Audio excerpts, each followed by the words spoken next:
Assalomu alaykum AutoCADda endi o'rganayotgan hammaga. Bu videorolikda sizlarga qanday qilib AutoCAD programmasida klassik ish muhitini yaratishni tushuntirib o'tamiz. 2015-yildan hozirgi kungacha AutoCAD programmasida klassik ish muhiti yo'q. Chunki ish muhitlari ro'yxatida AutoCAD bu narsani yaratmayapti. 2007-dan 2014-yilgi versiyalarda bularning hammasida klassik ish muhiti bor. Ish muhiti o'zi klassik ish muhiti o'zi nimaga kerak? Endi o'rganayotganlar uchun ular hali klaviaturada ishlamaydi. AutoCADda o'zida bosib ishlash uchun juda ham qulay hisoblanadi. Keyin vizualni ko'z bilan ko'rib turib, hammasini tushunish uchun ham juda qulay hisoblanadi klassik ish muhiti. Uni yaratish uchun nima qilamiz? Hozir qadamma-qadam uni ko'rib chiqamiz. Klaviaturada minus toolbar teriladi. Chiqqandan keyin enter bosiladi. Komandli strokada hammasini ko'rsataymi, instrumentlarni degan yozuv chiqadi. Ha deysiz, keyin ko'rsataymi yoki bekitib qo'yaymi degan yozuvlar chiqadi. Siz menga hammasini ko'rsat deysiz. Shunda AutoCAD programmasi hamma instrumentlarni bitta-bitta ochib chiqadi. Bizga bu instrumentlarning hammasi kerak emas. Bu juda ham ko'p joy oladi, noqulay. Bizga interfeys qancha kattaroq bo'lsa, shuncha qulay. Shuning uchun hamma kerak emasini olib tashlab, kerakli 3-4 tasini olib qo'yamiz. O'chirib tashlash uchun nima qilinadi? Har bitta mana panelchada X tugmasi turibdi. Shu X tugmalari bosib chiqiladi hammasida.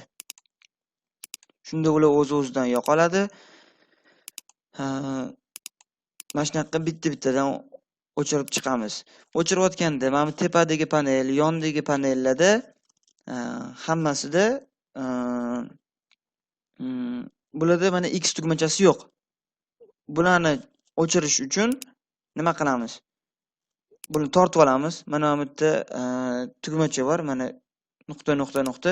Shuni olib tortsa, bosib turib tortsa, suriladi va X chiqadi bularda ham. Keyin hammasini mana shunaqa qilib o'chirib chiqamiz.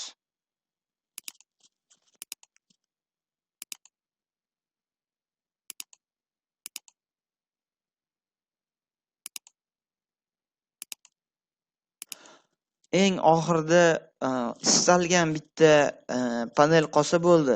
Bu nimaga kerak? Hozir mana o'chirib tashlaymiz hammasini. Keyin keraklilarni qo'shib olishimiz uchun hech bo'lmaganda bitta mana bunaqa panel qolishi kerak bo'ladi. Mana kerak emas hamma instrumentlarni o'chirib chiqdik. Sizlarga maslahatim shuki, tepadagi va ikkita chetdagilarga tegmasanglar ham bo'ladi. Ular ko'p ishlatilinadi, shuning uchun ularni baribir qo'shamiz. Shularni hozir ularga tegmasanglar ham bo'ladi. Endi bizga interfeysdan kattaroq foydalanish uchun mana bu panelni yo'qotishimiz kerak bo'ladi. Buni yo'qotish uchun mana qora joyga o'ng tomonni bosib turib close tugmachasini bossak, hammani kerak emas joyi yo'qolib ketadi. Endi bizga asosiy kerak bo'ladigan instrumentlarni qanaqa qo'shamiz? Mana seri joyga mushkani o'ng tomonni bossak, AutoCAD chiqadi. Shu joyda hamma instrumentlar nomi bilan keltirilgan. Shularni biz bitta-bittalab qo'shib chiqishimiz kerak. Bizga kerak bo'ladi dimension, bu razmer qo'yadi. Draw, chizish uchun elementlar, draw order, bu elementlarni oldinga yoki orqaga surish. Bizga kerak bo'ladi layers. Mana layers qo'shildi bosganimizda, lekin bosganimizda chiqib ketdi. Unga yana qaytadan kirishimizga to'g'ri keladi instrumentlarni topish uchun. Mishkani o'ng tomoni AutoCAD. Bizga kerak bo'ladi modify.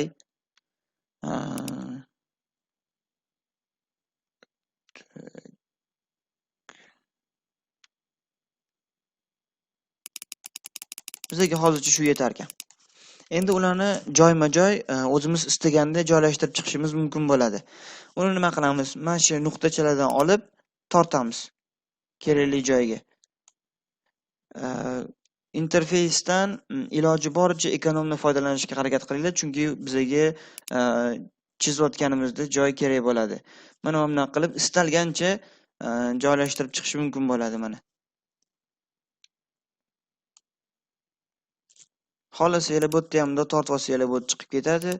Keyin buni ham botga qo'yib qo'ysa bo'ladi. Kimga qanaqa qulay bo'lsa, xuddi shunaqa joylashtiradi. U insonni o'zini tabiatidan yoki ishlash jarayonidan kelib chiqib anaqa qilinadi. Bunga hech qanaqa talablar yo'q.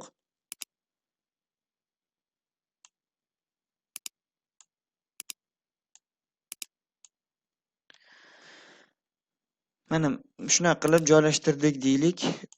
Hozir unga vaqtimizni ketkazmaymiz. Sizlar o'zingizlar istaganingizcha hammasini joylashtirib chiqishingiz mumkin. Mana bo'ldi, tayyor bo'ldi. AutoCAD klassik ish muhiti tayyor. Endi biz buni agar saqlanib qilib qo'ymasak, boshqa ish muhitlarga o'zgartirganimizda o'chib ketadi. Buni saqlanib qilib qo'yish uchun nima qilinadi? Mana bu yerda настройкаning shesteronkasi chiqadi o'zi. Unga bosiladi va save current as qilinadi. O'zingizga istalgan nom yozasiz. Misol uchun klassik ish muhiti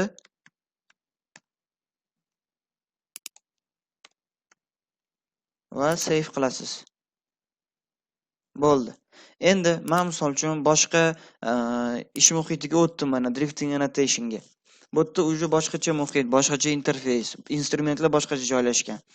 Men yana qaytib o'tmoqchiman o'zimizda hozir yaratgan ish muhitiga. Shunda mana klassik ish muhitiga bitta bossam, men yana qaytib o'zimiz yaratgan shu ish muhitiga o'tamiz. Endi bu yerda shunday yana moment borki, juda muhim. Hozir mana ishlayotganingizda nojo'ya qo'lingizga tegib ketsa, surilib ketadi obyektlar. Siz bundan qochish uchun nima qilasiz? Mishkani o'ng tomon yana seriya joyiga bosasiz.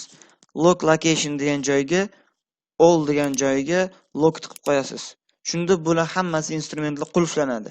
Mana pastda ham instrumentlar bor. Misol uchun siz ularni hozir so'ramaysiz uje. Mana sizga X beradi avtomatik.